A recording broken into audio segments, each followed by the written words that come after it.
sejahtera Malaysia. Denyut nadi suara rakyat bergema di channel ini. Okey, tuan-tuan dan puan yang dihormati sekalian, sebelum saya mulakan, saya ingin bertanya, apa sebenarnya, apa ada jadi dengan bersatu nih? Saya sudah agak bersatu akhirnya terpaksa keluar daripada bayang-bayang PAS. Bersatu akhirnya terpaksa juga untuk keluar dari bayang-bayang PAS. Sebab kenapa? Bersatu tak akan boleh menang kalau dia ikut gaya PAS. PAS lain, PAS lain, nama pun lain.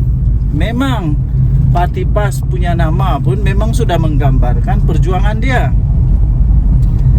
Manakala bersatu punya nama pun menggambarkan apa perjuangan dia.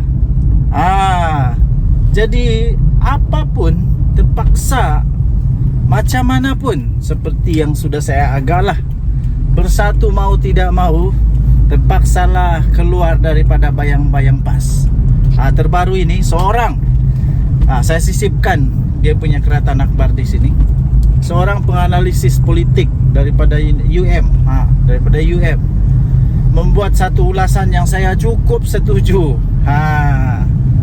bahawa bersatu ni memang sudah amat terdesak, yang amat-amat. Bersatu sudah betul-betul terdesak untuk mau menang, untuk mau keluar daripada kepompong bayang-bayang PAS. Sehingga mereka kini, menurut analisis politik itu, kalau yang saya baca muka depan dia itu, menurut pemahaman saya, bersatu kini mengorak langkah baru yang terdesak, berubah daripada naratif politik perjuangan Islam kepada perjuangan inklusif.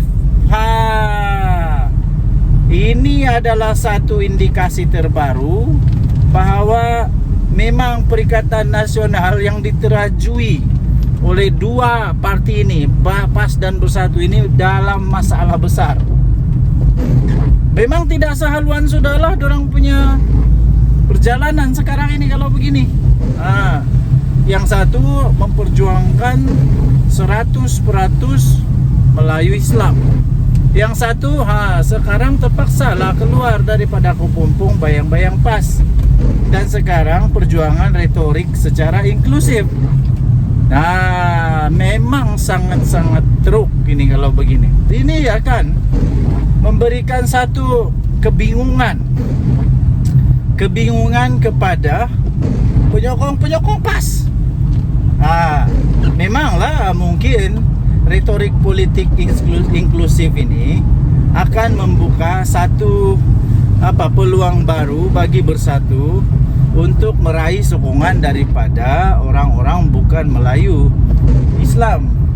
Tapi pada masa yang sama harus diingat, Bersatu ni tak kuat mana pun. Dia tidak kuat. Dia hanya mengharap kepada ihsan, undi daripada orang-orang, daripada ahli-ahli PAS, penyokong PAS. Jadi kalau penyokong PAS jadi bingung apabila mereka mengetahui bahawa perjuangan Bersatu kini lebih bersifat inklusif, mereka pun jadi bingung lah. Bingung, mau undi lagi kah? Ini boleh, menurut saya lah, menurut apa yang saya lihat, ini boleh menyebabkan undi PAS kepada Bersatu jadi bingung. Mau undikah tidak? Mau undikah tidak? Sebab perjuangan sudah berubah, sudah berbeza. Yang mereka tahu, yang orang-orang PAS tahu, perjuangan mereka adalah untuk of course Melayu Islam. Jadi kalau tiba-tiba lah berubah perjuangan itu, memang menjadikan kebingungan lah, bingung lah dia punya ahli-ahli. Dan saya lihat ini tidak akan menjadikan bersatu lebih kuat. Malah bersatu akan menjadikan penyokong PAS makin bingung. Makin bingung, perlukah sokong lagi bersatu ni seperti disokong sebelum ini? Atau biar pergi ke depa lah. Depa nak berjuang secara inklusif, biar pergi ke depa. Ini yang menjadi kebingungan seterusnya ni tau. Pada pendapat saya, ini yang akan menjadi kebingungan kepada Perikatan Nasional. Bersatu memanglah secara logik memang mungkin saja dia boleh dapat sokongan daripada luar Melayu Islam. Tapi jangan lupa bersatu, jangan lupa. Bersatu hanya sekarang ini seolah-olah hanya mengharapkan ihsan undi daripada Melayu Islam, daripada PAS. Buktinya ialah setiap kali kalau orang-orang PAS tidak mau undi ataupun sikit keluar mengundi atau semua undi yang lain, memang kalah bersatu. Memang kalah bersatu, tidak pernah menang pun bersatu. Kalau tanpa ihsan belas kasihan daripada PAS, tidak pernah menang nih bersatu, tidak pernah. Setiap kali bertanding kalah, setiap kali bertanding kalah. Dengan ini makin kalah lagi lah agaknya. Okey. Jadi sebenarnya bersatu seperti kata penganalisis politik tu, sebenarnya ini tanda satu indikasi bahawa bersatu sangat-sangat terdesak. Sangat-sangat terdesak untuk menyelamatkan parti. Patah lagi, bos-bos dia pula banyak masalah. Bos-bos dia pula banyak masalah. Lain masalah menantu entah di mana, lain masalah kena dakwa di mahkamah, lain masalah mempersoalkan agung, lain masalah macam-macam lah, ya, macam-macam masalah. Jadi saya fikir bagi anda yang mau menyokong bersatu, pikirkanlah semula lah, pikir semula mau sokong lagi ke ada orang ni. Kalau kamu mau parti yang menang, fikirlah mau sokong lagi ke tidak. Tapi kalau memang kamu mau sokong Muhyiddin, mau sokong itu parti saja, silahkan. Tapi kalau kamu mau parti yang boleh menang, pikirkan semula niat anda berpolitik. Okey?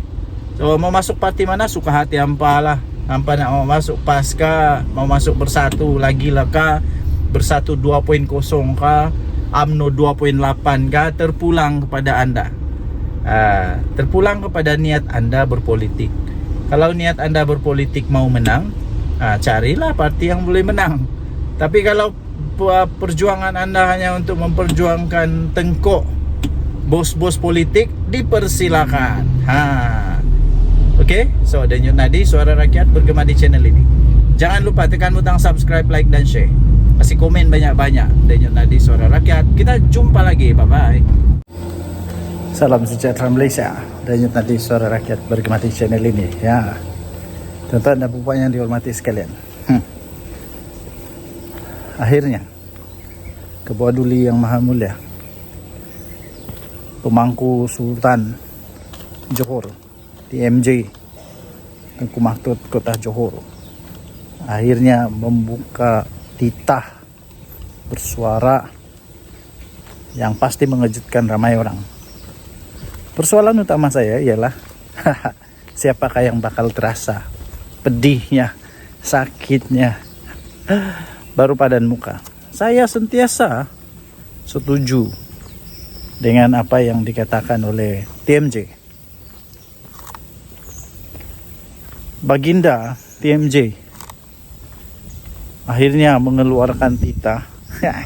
Siapa saja yang tidak puas hati, yang ada kepentingan pribadi, yang ada kepentingan politik hanya untuk menjadikan ini perkara politik, Baginda kata kalau tidak setuju dipersilakan pindah. Baru kau tahu.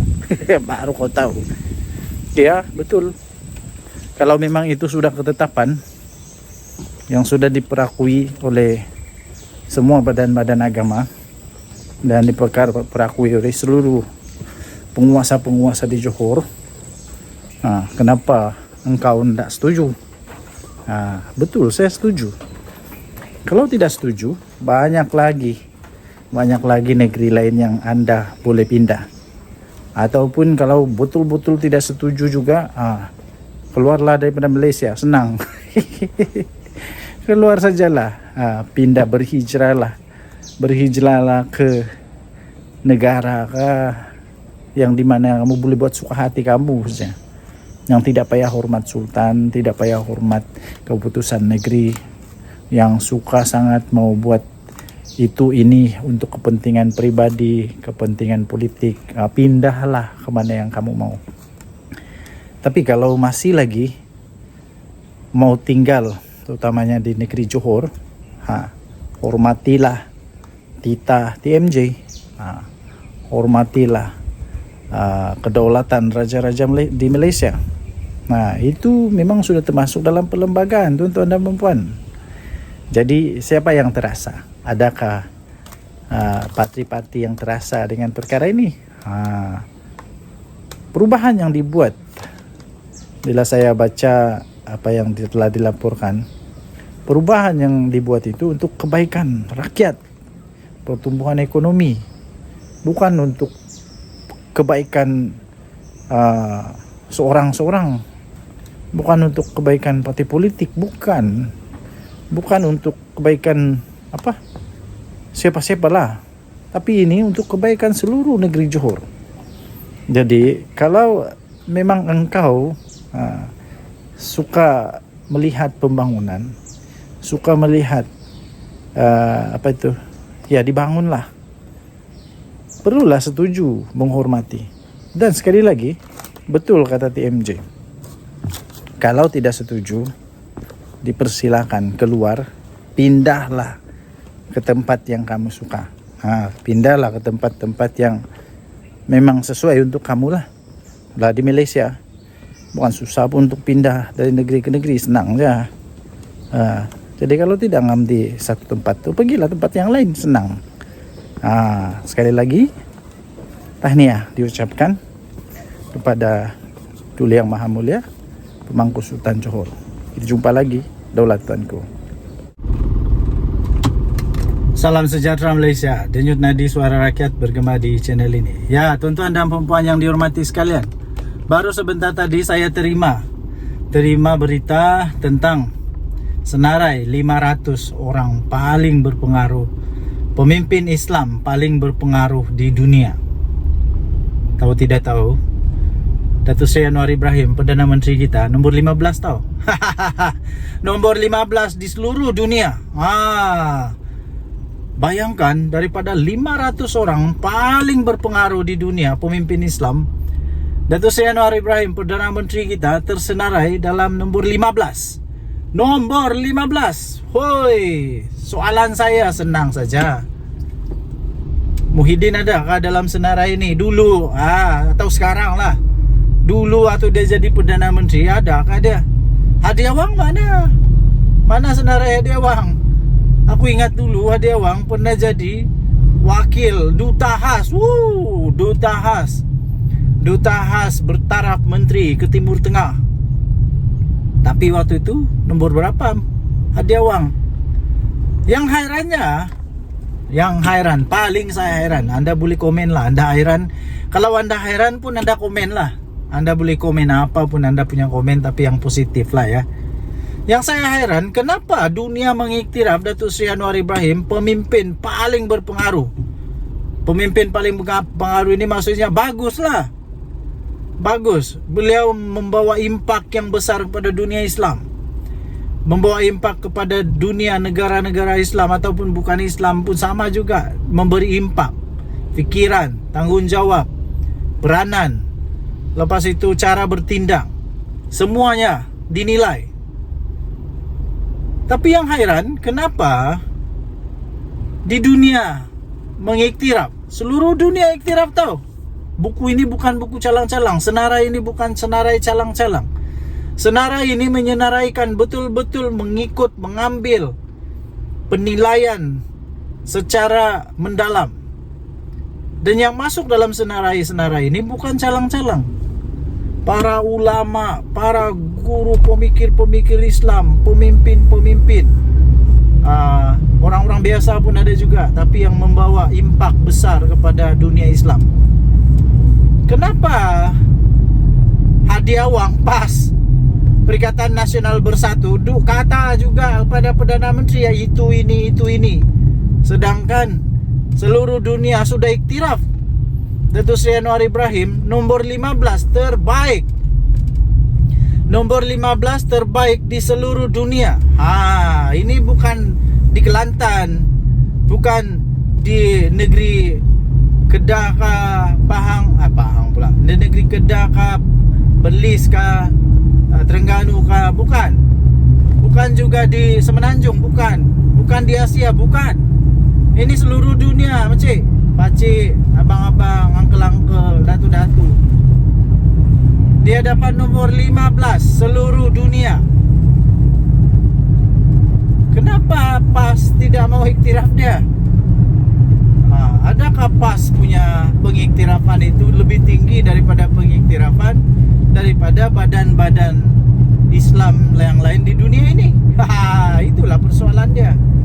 Kenapa bersatu pula tiba-tiba macam hebat sangat sampai susah mau iktiraf Perdana Menteri kita ini, sedangkan di seluruh dunia mengiktiraf Perdana Menteri kita?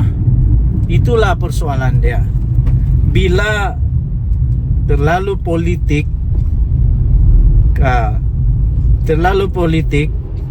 segala-galanya dia saja yang betul. Bila katakanlah contoh saja, ini contoh, katakanlah politik itu politik murahan, hanya untuk kepentingan diri, hanya untuk menyelamatkan tengkok sendiri, hanya untuk menyembunyikan sesuatu ke apa kan, tak tahulah, saya pun tak pasti. Itulah yang jadi. Dunia iktiraf tapi dia tidak iktiraf. Macam dia best sangat. Kalau best sangat, kalaulah hebat sangat pemimpin-pemimpin PAS tu, kenapa anda masuk di dalam senarai itu?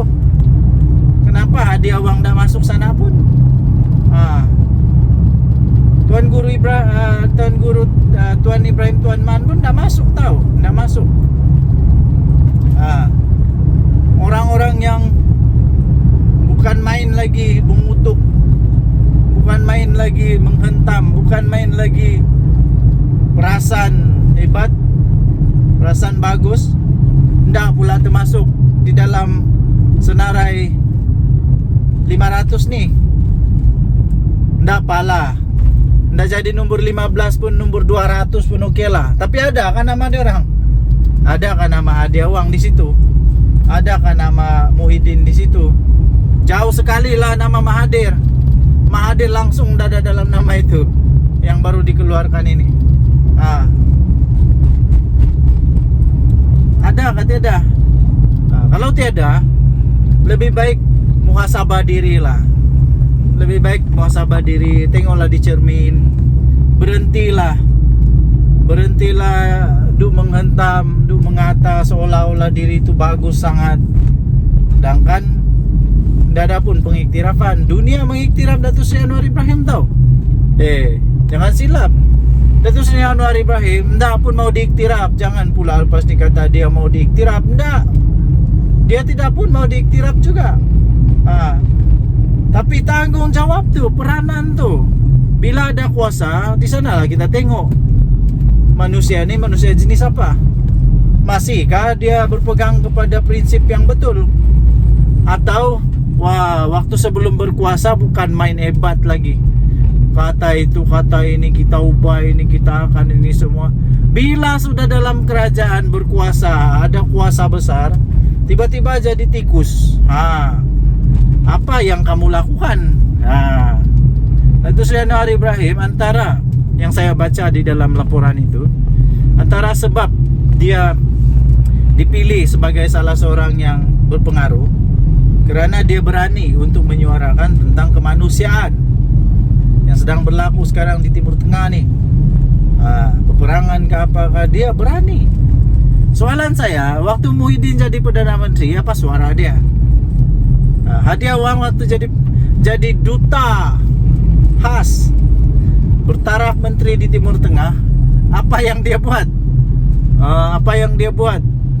Apa laporan dia buat? Apa suara dia? Atau terlalu sibuk saja untuk ambil kuasa, dapat kuasa, rampas kuasa, ambil kuasa, naik pangkat di Malaysia. Itu ataupun harap-harap bukan itulah. Jadi tahniahlah diucapkan kepada Datuk Seri Anwar Ibrahim, Perdana Menteri Malaysia. Jadi penutup dia, conclusion dia, kesimpulan dia, Sudah-sudahlah menghantam Datuk Seri Anwar Ibrahim.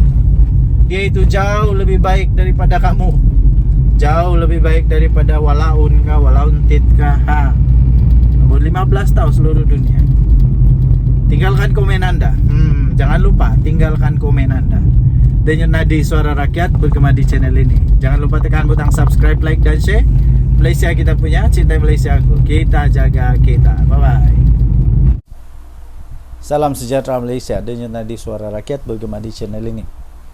Samsul Iskandar memang otaknya geliga, tuan-tuan dan puan. Saya setuju dengan apa yang dia kata. Sekarang ini sebenarnya ada masalah meretak tunggu belah. Meretak tunggu belah aja Perikatan Nasional ni. Bila-bila masa aja bersatu boleh dipinggirkan. Iyalah, latar belakang PAS memang begitu. Dulu pun bersama dengan DAP pun meretak juga, tinggal juga. Bersama dengan Pakatan Harapan dalam Pakatan Rakyat tinggal juga. Bersama dengan apa lagi? UMNO yang begitu kuat tu. Begitu kuat UMNO tu. Adakah bersatu sekuat UMNO? Saya fikir tidak. Tidak. Adakah bersatu dapat memberikan banyak manfaat kepada PAS? Saya fikir tidak. Jadi bila-bila masa retak menunggu belah saja. Saya fikir tidak lama lagi bersatu akan rasa panasnya, hangatnya macam mana rasanya UMNO dulu.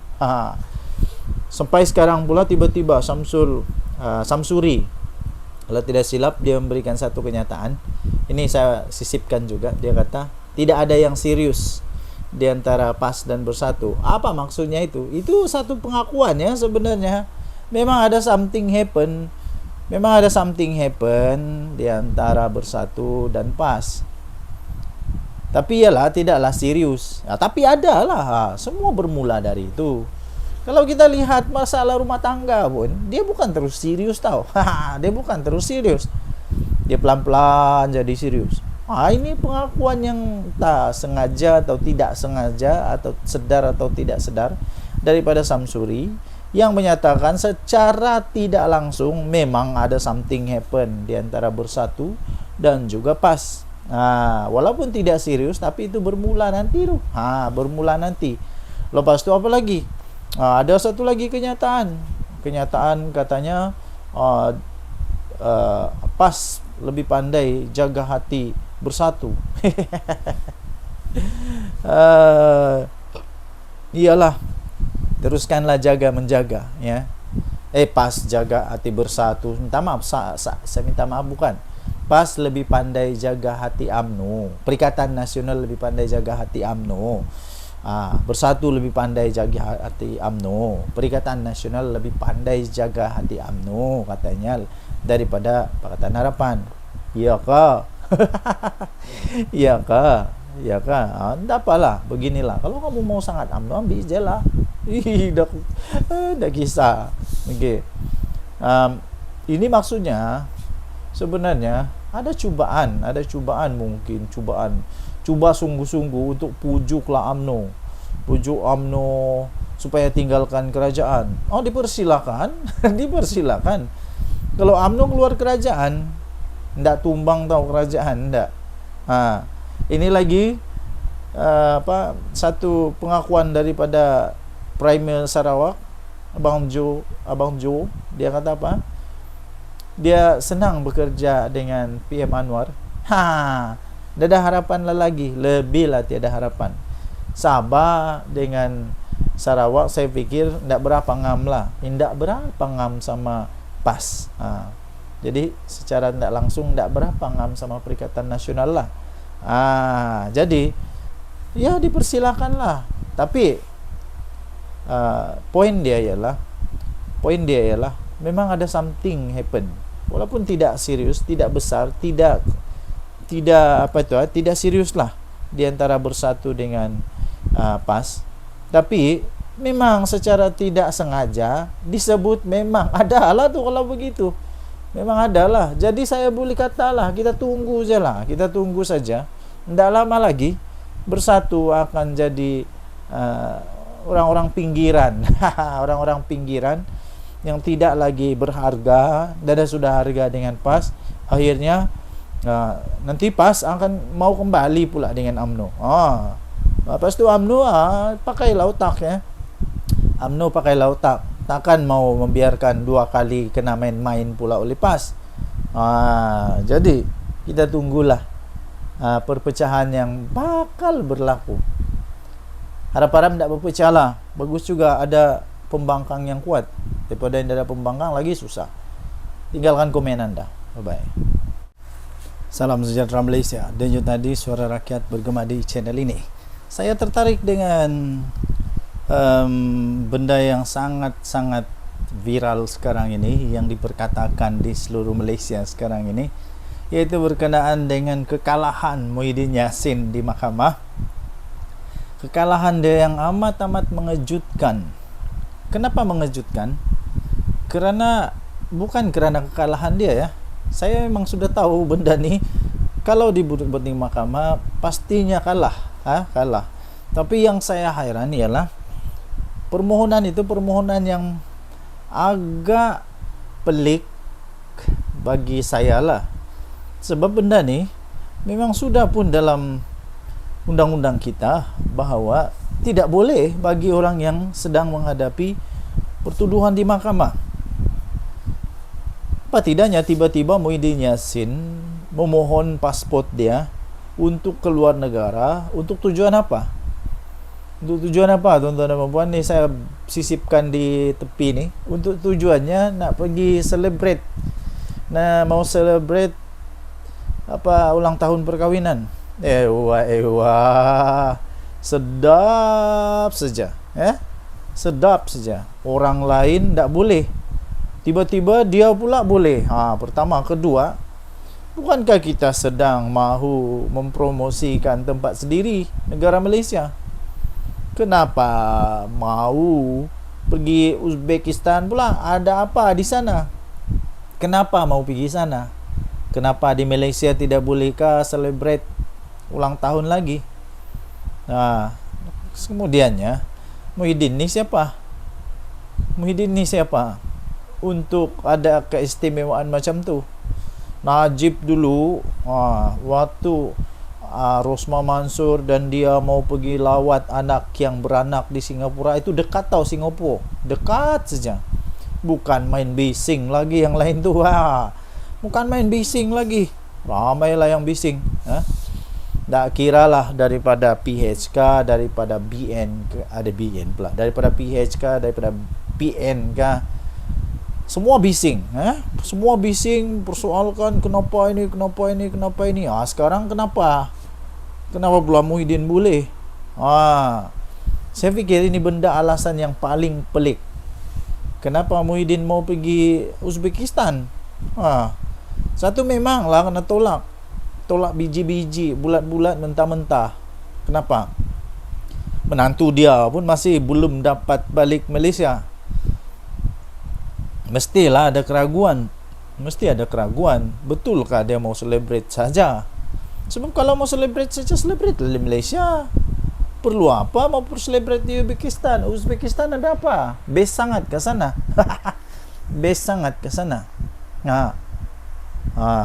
Nanti ini jadi jadi ikutan, jadi case study di mahkamah. Nanti mahkamah mau jawab apa? Kalau nanti ada orang yang sedang dalam dalam perbicaraan, dalam dakwaan, apalagi kalau sudah didapati bersalah. Tiba-tiba dia pun merayu untuk mau celebrate di luar negara. Nah, mahkamah boleh bagi kah? Nanti diorang bilang, kenapa dulu Muhyiddin boleh dapat, kami tidak boleh dapat? Sebab itu mahkamah tolak. Tahniahlah diucapkan kepada mahkamah yang mempunyai fikiran yang cukup bagus, keputusan yang memang bagus daripada hakim. Saya pikir di mahkamah mempunyai satu pertimbangan yang bagus lah, sehingga Muhyiddin tidak dibenarkan keluar. Ini betul-betul bagus punya. Bagaimana pendapat Anda? Adakah Anda setuju Muhyiddin jangan keluar Malaysia lagi? Menantu dia pun belum balik tau. Kalau menantu dia boleh pujuk balik, okey lah, boleh lah kita consider. Tapi ini menantu pun tak dapat dipujuk. Mau cakap apanya lagi? Jadi pada pendapat saya, kena adil, kena sama semua, sama rata. Kalau yang satu tidak boleh, yang satu pun tidak boleh lah. Janganlah yang satu tidak boleh, yang satu boleh. Inilah yang pelik-pelik di dalam Perikatan Nasional ni. Orang lain tidak boleh, dia boleh. Gitulah. Okey, Denyut Nadi Suara Rakyat bergema di channel ini. Tinggalkan komen Anda. Kita jumpa lagi. Bye. Salam sejahtera Malaysia. Selamat pagi tuan-tuan dan puan-puan yang dihormati sekalian. Selagi kita berada di hutan. Akhirnya adalah orang yang berani jawab kepada entah manusia mana, entah yang dia tuduh pada zaman Anwar ni kalau jadi kaya berdosa kepala otak. Hairan betul saya lah. Okey. Kemudian soalan dia mudah saja, jawapan dia mudah. Dengan soalan juga. Pada zaman Muhyiddin Yassin jadi Perdana Menteri, ada sesiapa tak di sini yang terror, yang tahu, yang dapat buktikan pada zaman Muhyiddin Yassin jadi Perdana Menteri? Saya mau tanya, apa yang dia sudah bantu, apa yang dia sudah tolong kepada orang-orang miskin? Adakah? Apa yang dia tolong? Apa yang dia tolong kepada orang miskin ketika dia jadi Perdana Menteri? Sila senaraikan. Yang dia tolong tahu? Yang dia tolong, yang bukan duit rakyat tahu. Janganlah cakap dia bagi KWSP lah, itu duit aku lah, bukan duit kamu. Itu duit kita lah, bukan duit orang. Itu duit rakyat, bukan duit kerajaan pun. Jadi apa yang Muhyiddin ada tolong orang miskin pada waktu dia jadi Perdana Menteri? Sila senaraikan. Ini menjawab kepada Reyes, jawab kepada tuduhan daripada seorang manusia ni. Dia kata berdosa kalau jadi kaya pada zaman Datuk Seri Anwar Ibrahim. Tapi ada orang teriak-teriak lah. Entah apa dong teriak-teriak. Mungkinkah ada harimau kumbang di belakang? Atau beruang? Oke. So, pada pendapat saya, sekali lagi saya ingin nyatakan bahwa sebenarnya pada zaman PM Anwar sekarang ini, manusia lebih senang, lebih terbuka untuk boleh jadi jutawan berbanding dulu-dulu, berbanding daripada zaman-zaman penuh dengan penuh dengan kroni. Buktinya tengoklah Janawi bawah, siapa yang dapat? Tengoklah projek-projek yang lain, siapa yang dapat? Siapa yang kantoi dengan minyak masak? Tengoklah kan. Jadi saya ingin sabarlah. Seperti Reyes kata, dia tanya, pada zaman Muhyiddin jadi Perdana Menteri, apa yang dia sudah buat untuk orang miskin? Jawab, jangan tak jawab. Tinggalkan komen anda.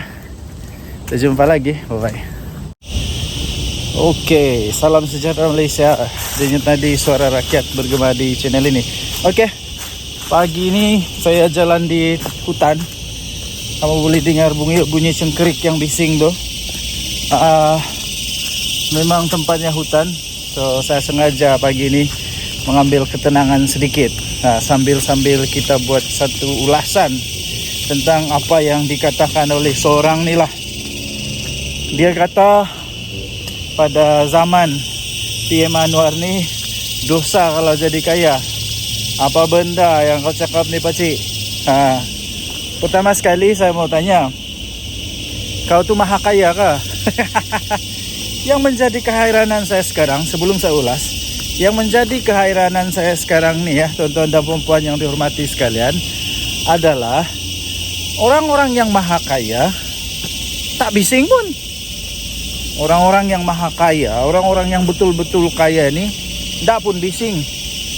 Diorang tidak pun rasa terganggu kah, terkacau kah, tidak pun rasa terancam kah.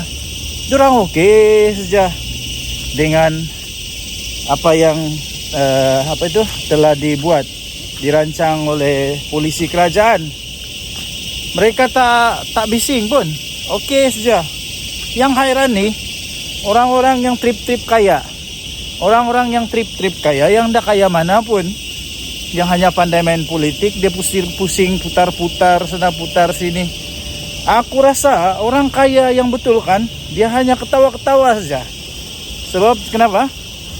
Dia ketawa sebab dia kata, kami yang kaya ini diam-diam saja, tidak pun rasa terancam.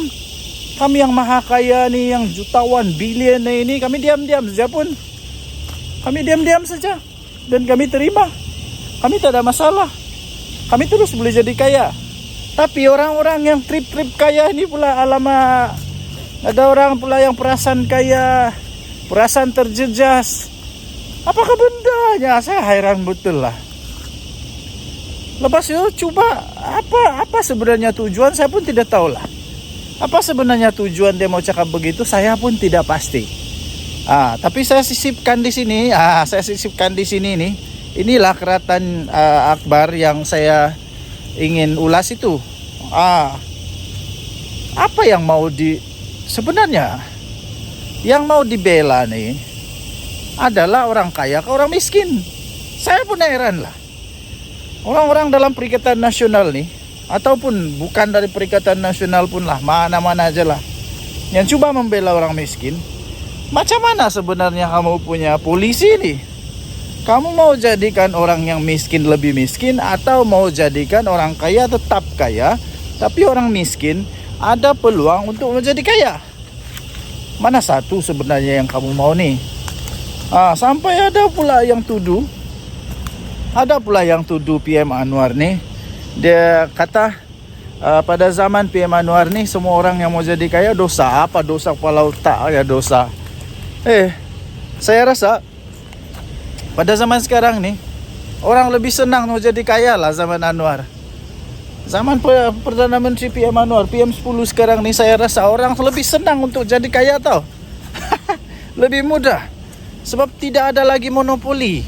Tidak ada lagi monopoli, siapa-siapa boleh. Pertama, kedua, tidak ada lagi rasuah. Kalau kau rajin, sungguh-sungguh, kerjanya bagus, itu lebih mudah untuk peluang jadi kaya. Tidak macam dulu-dulu. Kroni saja. Sampai menantu lari ke luar negara. Kenapa? Dulu-dulu semua kroni-kroni saja yang boleh kaya tau. Ya, kroni-kroni saja yang boleh kaya. Siapa yang ada kroni, yang banyak buat rasuah, boleh jadi kaya cepat. Sekarang tidak ya. Siapa yang berusaha, dia boleh jadi kaya.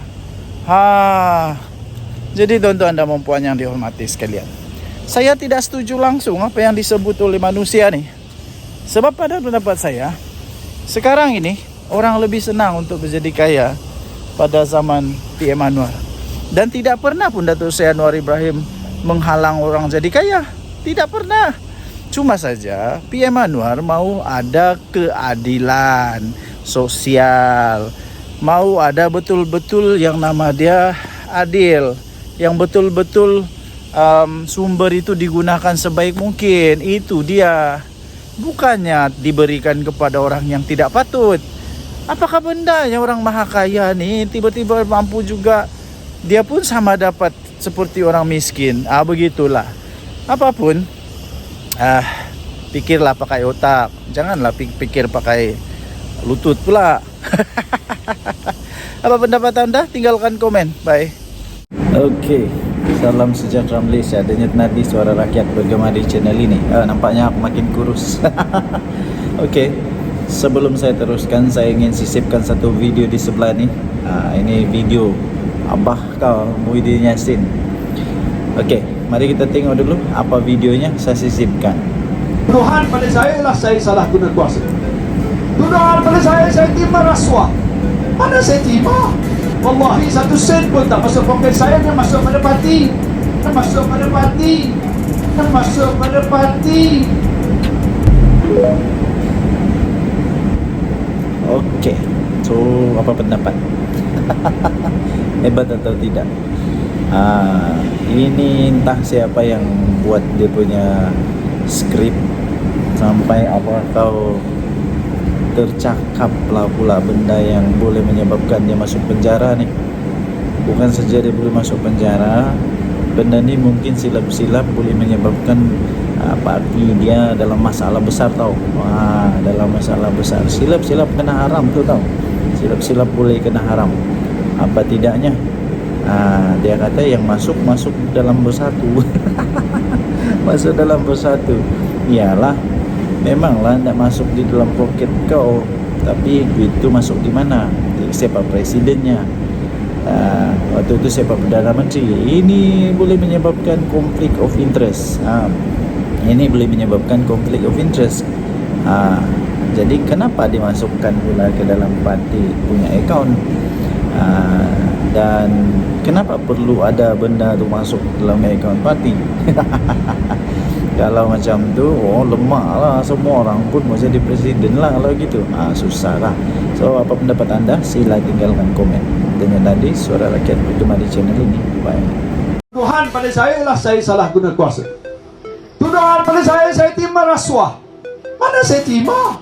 Wallahi 1 sen pun tak masuk poket saya. Dia masuk pada parti. Dia masuk pada parti. Dia masuk pada parti. Tuduhan pada saya ialah saya salah guna kuasa. Tuduhan pada saya terima rasuah. Mana saya terima? Wallahi 1 sen pun tak masuk poket saya. Dia masuk pada parti. Cuba tanya dengan presiden parti yang ada dalam negara kita. Ada tak terima bantuan daripada mana-mana? Kalau cakap tak ada, bohong. Saya tak ambil 1 sen, tapi dituduh. Sabarlah. Saya akan bela diri saya dan minta doa tuan-tuan selamat supaya saya boleh teruskan perjuangan saya. Saya tak sebut memperkecilkan, menghasut orang tentang soal isu raja. Ada ke? Dah tengok tak saya punya video? Dah. Berapa kali tengok? 5 kali. 5 kali. 5 kali 4 dekat 200 jam. Sikit aja. Saya tak nak cerita tu. Masa peguam saya kata, nanti tak apa, saya sentuh, dia kata. Tapi saya nak mempertahankan diri saya. Saya rakyat negeri Johor. Ada raja tak? Ada pernah saya kata-kata raja ni? Ada. Saya rakyat Malaysia. Ada pernah saya sebut tentang agung-agung mana ni? Ada. Yang saya sebut tu hakul haqqa walau kana murra, sebutkan. Saya tak payah sebut lebih daripada itu tentang isu yang berkaitan. Maka lepas itu pantas dan paling efisien saya ucap tahniah pada polis. Bat dia ambil masa sikit. Aku cepat, Bat. Dalam masa seminggu dah charge saya di mahkamah di Nego Musa. Apa salah saya, tuan-tuan? Dia takut. Apa takut saya? Saya manusia je. Bukan saya harimau ke ataupun Dia takut tumbang. dia takut tumbang. Jadi kalau dia fikir saya lah orang yang mampu boleh menumbang, terima kasihlah kerana dia takut kita. Dan insyaAllah doanya satu hari kita akan tumbangkan mereka. Boleh tak? Tumbang menerusi sistem demokrasi dalam peti undi, boleh tak? Boleh. Nak mulakan di mana? Mulakan di mahkota. Tentukan calon kita mesti mencapai kemenangan yang hebat. Bagi mesej pada dia bahawa apa saja yang mereka lakukan, rakyat tidak akan sokong. Time is up for Anwar to go. Tapi kita nak buat tu secara yang tertib, ikut undang-undang negara. Tuduhan pada saya lah saya salah guna kuasa. Tuduhan pada saya terima rasuah. Mana saya terima? Wallahi 1 sen pun tak masuk poket saya, dia masuk pada parti. Cuba tanya dengan presiden-presiden parti yang ada dalam negara kita, ada tak terima bantuan daripada mana-mana? Kalau dia cakap tak ada, bohong. Saya tak ambil 1 sen, tapi dituduh. Sabarlah. Saya akan bela diri saya dan minta doa tuan-tuan selamat supaya saya boleh teruskan perjuangan saya. Saya tak sebut memperkecilkan, menghasut orang tentang soal isu raja. Ada ke? Dah tengok tak saya punya video? Dah. Berapa kali tengok? 5 kali. Oh, 5 kali. 5 kali 4 dekat 200 jam. Sikit aja. Saya tak nak cerita tu. Masa peguam saya kata, nanti tak apa, saya sentuh, dia kata. Tapi saya nak mempertahankan diri saya. Saya rakyat negeri Johor. Ada raja tak? Ada pernah saya kata-kata raja ni? Ada. Saya rakyat Malaysia. Ada pernah saya sebut tentang agung-agung mana ni? Ada. Yang saya sebut tu hak, kulil haqqa walau kana murra, sebutkan. Saya tak payah sebut lebih daripada itu tentang isu yang berkaitan. Maka lepas itu pantas dan paling efisien saya ucap tahniah pada polis. Bat dia ambil masa sikit. Aku cepat, Bat. Dalam masa seminggu dah cat saya di mahkamah di Negeri Musa. Apa salah saya, tuan-tuan? Dia takut. Apa takut saya? Saya manusia je. Bukan saya harimau ke ataupun Dia takut tumbang. dia takut tumbang. Jadi kalau dia fikir saya lah orang yang mampu boleh menumbang, terima kasihlah kerana dia takut kita. Dan insyaAllah doanya satu hari kita akan tumbangkan mereka. Boleh tak? Tumbang menerusi sistem demokrasi dalam peti undi, boleh tak? Boleh. Nak mulakan di mana? Mulakan di mahkota. Tentukan calon kita mesti mencapai kemenangan yang hebat. Bagi mesej pada dia bahawa apa saja yang mereka lakukan, rakyat tidak akan sokong. Time is up for Anwar to go. Tapi kita nak buat tu secara yang tertib, ikut undang-undang negara. Tuduhan pada saya lah saya salah guna kuasa. Tuduhan pada saya terima rasuah. Mana saya terima? Wallahi 1 sen pun tak masuk poket saya, dia masuk pada parti. Dia masuk pada parti. Dia masuk pada parti. Ma yumkin. Ini haram, tak boleh guna. Saya tak buat. Tuduhan pada saya lah saya salah guna kuasa. Tuduhan pada saya terima rasuah. Mana saya terima? Wallahi 1 sen pun tak masuk poket saya, dia masuk pada parti. Aduh, dia pergi bocorkan rahsia pula dah. Din, Tan Sri Muhyiddin Yassin. Ha? Kalau ia pun nak lepaskan tengkuk sendiri, janganlah pergi buka rahsia macam tu, Din. Duit tak masuk poket sendiri, wallahi. Tapi masuk akaun parti.